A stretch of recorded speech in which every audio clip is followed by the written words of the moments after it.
Hello दोस्तों, मेरा नाम इखलाक है और आप देख रहे हैं मेरा चैनल मोटिवेशनल हिंदी कहानी विद इखलाक 89। और आज का टॉपिक है आलसी लड़के की कहानी। एक बहुत ही भोला भाला सा आलसी लड़का था। वह कोई काम नहीं करना चाहता था, बस खाना खाता, घूमता और सोते रहता था। एक दिन उसे किसी ने बताया कि 1-2 समय का खाना और नाश्ता मिलता है, तुम वहाँ जा कर के रहो।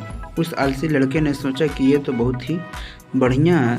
किसी ने बताया कि एक आश्रम है जहाँ पर कुछ नहीं है, और उस आश्रम में जाकर रहने को सोचा। और फिर वह भोला भाला आलसी लड़का अपना सारा सांसारिक जीवन छोड़कर उस आश्रम में जाकर रहने लगा। आश्रम में गुरुजी रहते थे। वह कुछ समय सबको प्रवचन देते हैं। वह आलसी लड़का सुनता था, बाकी समय आराम करता था और फिर भर पेट खाना खाकर सो जाता था। ऐसे ही उस लड़के का दिन गुजरता गया। एक दिन उस आश्रम में कुछ भी नहीं बना। नाश्ते के समय नाश्ता नहीं मिला। उसने सोचा, नाश्ता नहीं मिला, भोजन तो मिलेगा। अब भोजन के समय भी उसे भोजन नहीं मिला। लड़का दौड़ करके गुरुजी के पास गया और उसने पूछा कि आज भोजन क्यों नहीं बना। गुरुजी ने कहा कि बेटा, आज एकादशी है और जितने भी आश्रम के सदस्य हैं उनका उपवास है, और तुम्हारा भी आज उपवास है। आज भोजन नहीं बनेगा। वह लड़का आलसी था और उसे भूख भी बहुत लगता था। उसने गुरुजी से बोला कि मैं उपवास नहीं रहूँगा, मुझे भूख लगी है, मैं खाना खाऊंगा। गुरुजी ने बोला, ठीक है, जाओ भंडारे में से सामान ले करके आओ और आश्रम में नहीं, बाहर ले जा कर के बना लो। लेकिन याद रखना, भोजन बनाने के बाद सबसे पहला भोग भगवान को लगाना और फिर तुम प्रसाद पाना। वह लड़का बोला, ठीक है, और फिर अनाज लेकर नदी की ओर पहुंचा। भोजन पकाने लगा, तैयार हुआ। उसके बाद कहने लगा कि भगवान श्री राम आइए, पधारिए, भोग लगाइए। अब जब उसे लगा कि भगवान तो आ नहीं रहे हैं, तो फिर कहने लगा कि मुझे मालूम है आपको तो अच्छा खाना खाने की आदत है।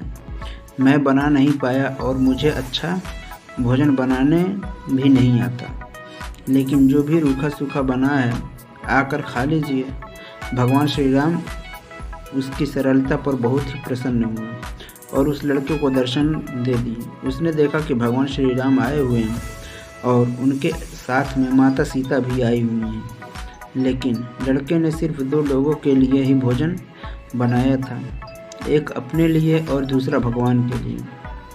और अब क्योंकि भगवान के साथ माता सीता भी आई हुई थी, तो उसने उस भोजन को माता सीता और भगवान के सामने ग्रहण करने के लिए रख दिया। श्री राम माता सीता ने भोजन किया। उसके बाद जब वह जाने लगे तो यह भोला सा आलसी सा लड़का बोला कि प्रभु, आप आए, दर्शन दिए, बहुत अच्छा लगा। मुझे खाने को कुछ नहीं मिला, लेकिन कोई बात नहीं। लेकिन आपसे एक विनती है कि अगली बार जब आप आइए तो कितने लोग आएंगे ये बता दीजिए, ताकि मैं उतने लोगों के लिए भोजन बना कर रखा रहूं। भगवान श्री राम मन ही मन मुस्कुराए और फिर अंतर ध्यान हो गए। लड़का आश्रम गया, दिन बीतता गया और फिर एकादशी का दिन आया, और इस बार उसने 3-4 लोगों के लिए अनाज लेकर के खाना बनाने के लिए नदी के किनारे पहुंचा। और उसने बड़े प्रसन्नता से भोजन बनाया और इंतज़ार करने लगा कि प्रभु आइए, भोग लगाइए। इस बार लड़का देखता है कि भगवान श्री राम पूरा दरबार ले करके आए हैं, जैसे माता सीता, लक्ष्मण, भरत, हनुमान जी, और सभी लोग आए हैं। लड़के ने 3-4 लोगों का भोजन बनाया था और इस बार भी भोजन कम पड़ गया। लड़के ने निराश होकर भोजन को प्रभु के आगे कर दिया। उन्होंने भोजन किया और फिर चले गए, और इस बार भी लड़का फिर से भूखा रह गया। अब लड़का फिर आश्रम गया, दिन बीतता गया और फिर एकादशी का दिन आया, और इस बार गुरुजी से कहने लगा कि गुरुजी, मुझे इस बार थोड़ा ज़्यादा अनाज चाहिए। गुरुजी सोचने लगे कि यह इतना सारा अनाज का क्या करता है, कहीं इसे बेचता तो नहीं है। फिर इन्होंने कहा कि ठीक है, भूख से परेशान रहता है। लड़के ने कहा कि नहीं गुरुजी, मैं भूख से परेशान नहीं रहता हूँ। प्रभु के साथ बहुत लोग आते हैं, उनको भी तो भोजन करना पड़ता है।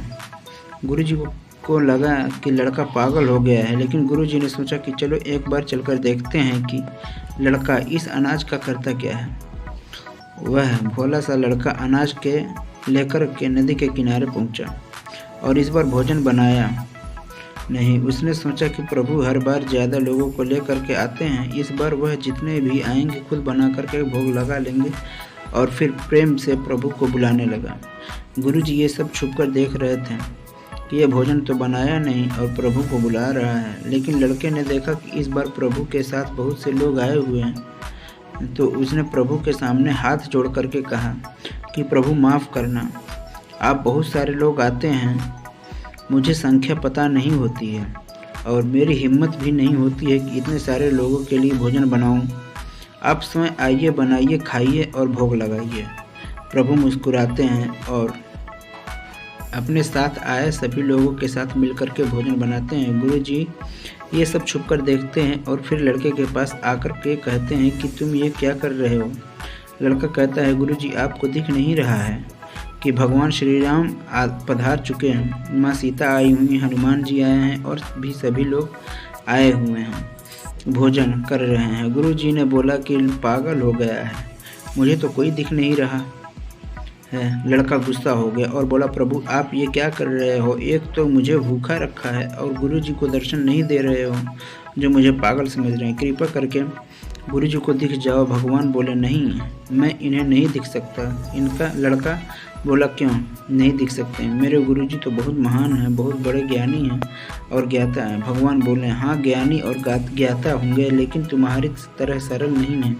जो सरलता से तुम में है वो तुम्हारे गुरुजी में नहीं है। लड़के ने यह बात गुरुजी से कह दी कि भगवान श्री राम कह रहे हैं कि आप में सरलता नहीं है, आप मेरी तरह सरल नहीं हैं, इसलिए आपको नहीं दिख सकते। गुरुजी की आंखें नम हो गईं और रोने लगे और बोले कि बिल्कुल सही कहा, मेरे अंदर तुम्हारी जितना सरलता नहीं है। और फिर माफ़ी मांगने लगे। फिर भगवान ने गुरुजी को भी दर्शन दिए। ये कहानी हमें सिखाती है कि जीवन में सरलता सबसे आवश्यक है। जितने सरल बने रहेंगे उतना जीवन में आगे बढ़ते चले जाएंगे। जब आप सरल होते हैं तो आप खुद ही मुस्कुराते हैं और दूसरों को भी मुस्कुराने की वजह देते हैं। Thanks for watching. Please subscribe my channel, share and comment.